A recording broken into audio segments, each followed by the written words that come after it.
shall I go? What shall I do? Frankly, my dear, I don't give a damn. Behave yourselves!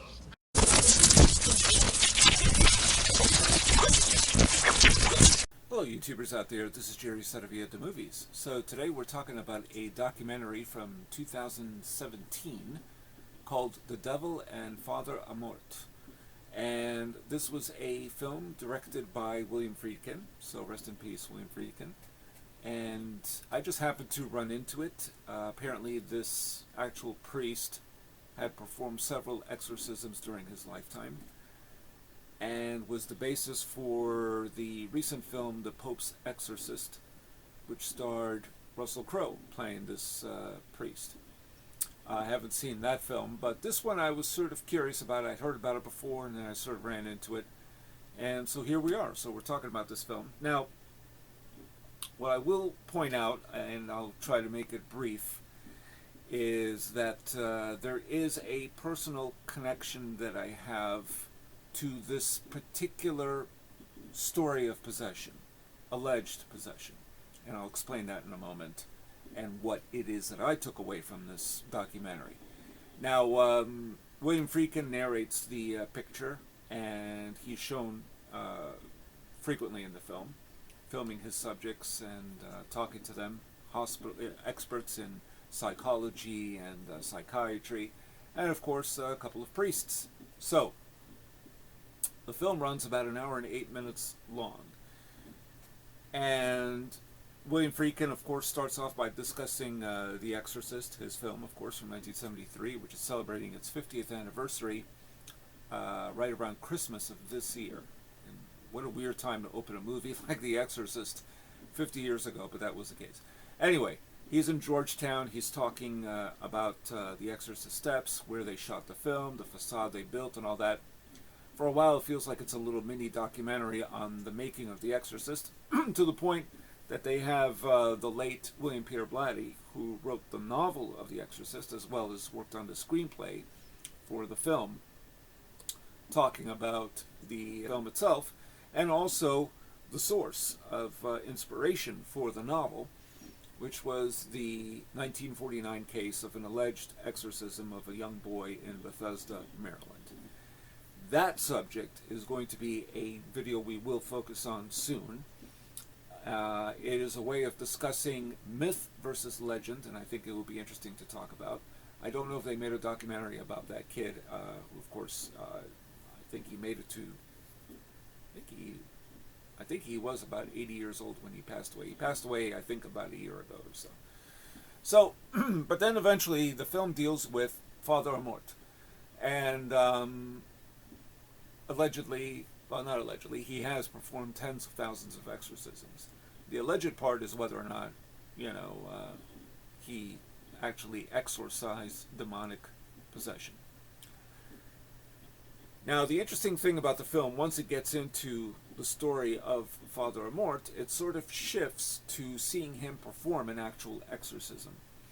Now, you might have all seen certainly footage of exorcisms being done in like an auditorium or a church where there are a lot of people, and the priest puts his hand on the palm of his hand on someone's forehead, and they're all getting agitated and excited and out of control body experience type of thing. The interesting thing about this is that this man, Gabriel Amorth, who did pass away back in 2017, I think, or 2018, he was 91 years old, never had one of these exorcisms recorded on tape, film, video, whatever. So William Friedkin had asked him, and went to visit him in Rome, if this exorcism that he's about to perform, if he could film it. And Amorth thought, maybe I'll think about it and get back to you. And of course he said yes. Father Amorth, by the way, apparently his favorite movie was The Exorcist. I mean, talk about tying into the 1973 film, but it makes sense in the context of this possession. So there's a woman named Christina living in the village of Alatri, and it's an Italian woman. So we see this exorcism. Now, this is unusual because what it is, it's inside of a room that's kind of cramped. It's not a very big room. Her relatives are on the side watching and praying, and two men sort of hold her back, sitting in a chair, one of them being her boyfriend. So she starts to go through the convulsions and is shaking her head, and then she says, "I am Satan, we are legion." And at first, I almost thought that the voice sounded electronic. You know, it sounded not quite like Linda Blair from The Exorcist, who obviously had help from Mercedes McCambridge, so that's a different thing. But here it felt like something was being modified. But no, this was her voice. According to William Friedkin, this was her. This was her voice. This is her possession. So he was in there filming this. And I have to say, the entire possession, her possessed state, was very disturbing. It didn't feel to me like this was faked, that they were putting on a show. Nothing like that. And there's a shift at one point where it looks like Father Amorth who's performing the exorcism, has succeeded. And she's back to being Christina, smiling and everything else. But you sense there's something haunting about her. Something in her eyes. There's something, she seems haunted. And as they indicate in this film, or more or less imply, she may have had some trauma when she was younger. And then, what happens, which I thought was, I didn't know what to make of it, okay? The Father Amorth, then blesses Christina's father and mother. And as he's doing that, Christina is right back in that possessed state. And it's much more violent. The spasms are more violent. She is out of control. Two men holding her back. So what is the personal connection? Well, I know somebody I've known for about 20 years, will remain anonymous. I will not give out the name. I won't even say what gender. When I was watching this woman, it reminded me of this person. Now, this person that I know didn't declare to be Satan or anything like that, but was going through certain convulsions in the last 3 years and body spasms. Now, brought on by seizures, so also suffering from seizures just in the last 3 years. Also went through regressive hypnotherapy, which was a way of kind of bringing back all that trauma to the surface, in a sense. And this person suffered from the trauma that they had endured back then. Hence the PTSD. Now, what I observed was that for 3 hours, this person, I've never seen this person do this before, ever. In all this time that I've known this person, okay? For 3 hours, went into this whole poetic, kind of like a Milton prose, but went on, I mean, rhyming every single stanza. It was just an unbelievable sight. It was like spewing out of this person. And I've seen different personalities evoked, hence the schizoaffective disorder. At the very least, 3 different personalities. One which indicated that this person had been through a reincarnation. And who this person was apparently a little girl of 6 years old that was supposedly watching Barbarella with a parent or some adult guardian at the movies, obviously, and was murdered. And I didn't find out much more than that. But so all of this was coming to the surface. But what really got to me were the stanzas, this whole poetic, this poem that went on and on and on and on and on. And always rhyming, always different stanzas, always, and I couldn't really tell you what everything was being said, but because I didn't understand it. But it just kept going. There was no break. This person did not take a breath in between, and it went on for 3 hours. Now, the other personalities I've seen, it was like a switch. On occasion, this other person emerged and could be violent and very aggressive and mean. And that reminded me of Christina in this film. So I guess what I'm saying is that this documentary suggests, and I think William Friedkin realizes that possession is not really the key. It's not demonic possession, really. And I don't believe in demonic possession, so let me make that clear. I just don't believe in it. I don't think this person was possessed. I don't think there was an entity within this person that was Satan. I can't imagine Satan has a time or day to have a human host and spew all this nonsense, which is, I am Satan and we are Legion and that type of thing. Even though it was quite chilling watching this, because I knew it wasn't faked. This person had been through trauma. Rome itself, Italy, very religious, obviously I think a lot of people know that already, but a lot of religious backgrounds. Christina was one that had a religious background. This other person I know didn't exactly have a religious background, went to Catholic school, but that was it. But holds, as of recently, the Holy Bible as a book of real, importance, which, that's fine. That doesn't prove anything, really. But the friends that I know of that know this person never observed, prior to these last 3 years, any interest in the Holy Bible whatsoever, or any talk of God at all. But the behavior, in particular that one afternoon that I observed from this person, reminded me a lot of what I see in this documentary. So I just wanted to mention that. And a lot of this has to do with PTSD. Even Father Amorth apparently once had said, I have to really believe you're possessed by a demon, because if it only seems that you're just acting out something and you're going through something within yourself that is, your mental faculties are not completely in operation, to go see a psychiatrist or a therapist first before you come to me. So I thought that was interesting. They sort of bring this up in the documentary.